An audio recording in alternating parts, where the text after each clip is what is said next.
आपको agriculture chemistry के बारे में लेसन नंबर 2 की जो जीवांश पदार्थ वाला अध्याय है उसके अंदर आपको जीवांश पदार्थों का जब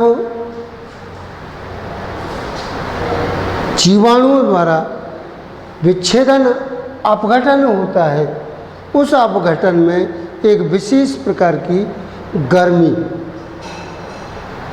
निकलती है और उस गर्मी में जीवांश पदार्थों का अपघटन और विच्छेदन होता है, जिसमें काला भूरा रंग का बनता है, वो हुमस कहलाता है।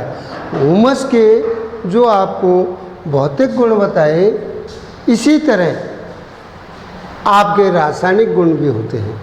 तो जो रासायनिक गुण होते हैं वो पौधों के लिए जब हुमस के विच्छेदन और अपघटन के बाद में जो बनता है उसमें 55 से 60% जो है कार्बन की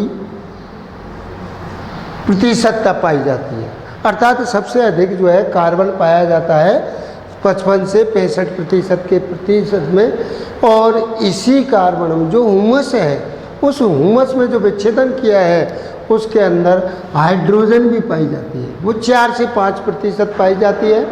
ऑक्सीजन O2 ऑक्सीजन, जो ऑक्सीजन होती है वो जो है 35 से 40% पाई जाती है, जो पौधों के लिए जड़ों के द्वारा O2 को ग्रहण करना होता है। इसी प्रकार नाइट्रोजन भी है, वो 3 से 6% की ही मात्रा पाई जाती है जीवांश पदार्थों में।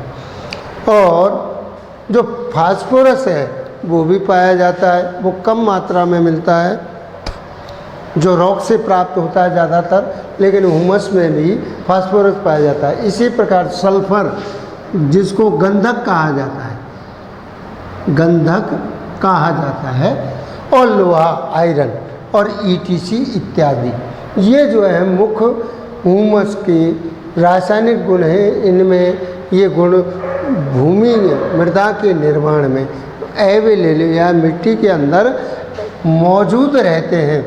दूसरा है हुमस में जो कार्बन और नाइट्रोजन का जो अनुपात है वो जो है 10:1 होता है। कार्बन की प्रतिशतता अधिक होती है, हाइड्रोजन की प्रतिशतता कम होती है।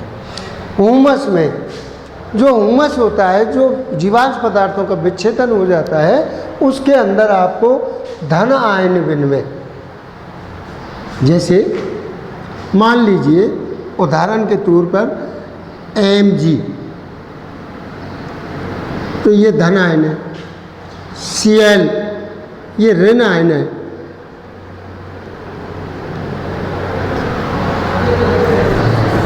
SO4 ये भी ऋण आयन है, N, P, K ये जो है धन आयन में आए जाते हैं। तो जो धन आयन की प्रतिशतता है वो 200 सेंटीमोल किलोग्राम, कितनी होती है? सेंटीमोल किलोग्राम में होती है। तो इनका जो है हुमस में धन आयन की मात्रा होती है। अब हुमस के अंदर हमारे जब कार्बनिक विच्छेदन होता है या हुमस में विच्छेदन जीवांश पदार्थों का होता है तो कार्बोक्सिल अम्ल बनता है, दूसरा फिनोलिक अम्ल बनता है, तीसरा ईसोलिक अम्ल बनता है। इनके जो ग्रुप हैं, वो समूह हैं, वो जो है इनमें पाए जाते हैं, जिसमें कार्बनिक अम्ल के ये समूह होते हैं। हुमस में प्रतिरोधक क्षमता अधिक होती है, अर्थात भूमि के अंदर जब विच्छेदन से भूमि का निर्माण होता है तो उसमें जितने एंटीबॉडीज़ होते हैं जो पौधों के लिए आवश्यक होते हैं वो प्रतिरोधक क्षमता अधिक पाई जाती है। और हाइड्रोजन परऑक्साइड H2O3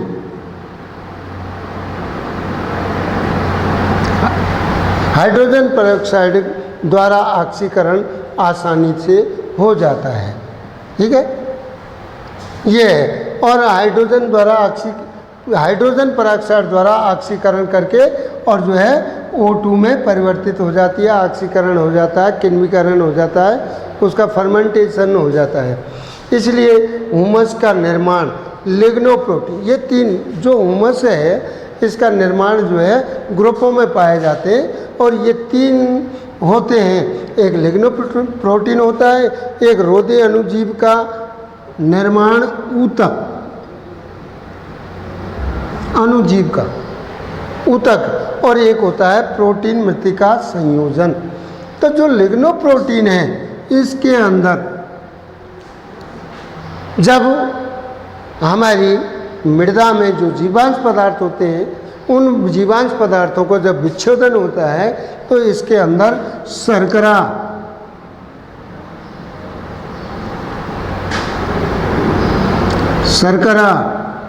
और हेमीसेलुलोज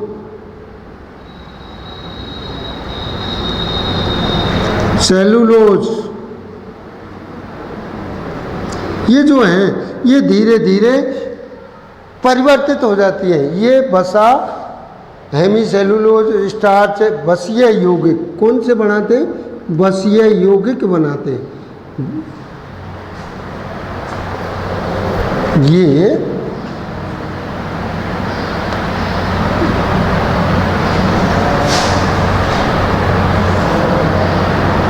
वसीय यौगिक बनाते हैं। कौन से बनाते हैं? वसीय यौगिक बनाते हैं और धीरे धीरे ये परिवर्तित हो जाते हैं।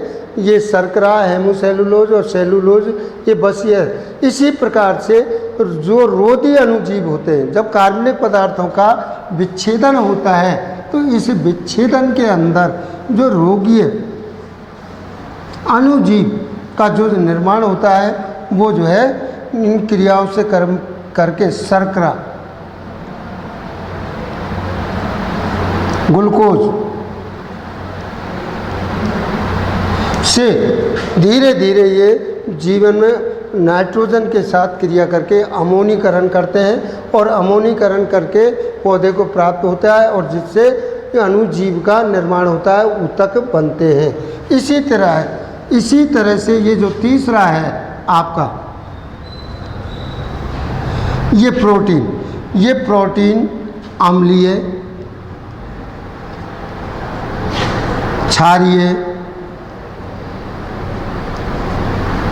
होते हैं। इन अम्लीय क्षारीयों में जो है क्ले के साथ